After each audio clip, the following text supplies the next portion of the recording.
సన్నిధిలో పాట పాడాలని నాకున్న చిన్ని ఆశ.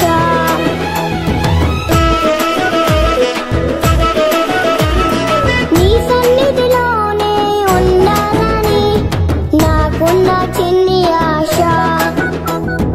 నీ సన్నిధిలో పాట పాడాలని నాకున్న చిన్ని ఆశ.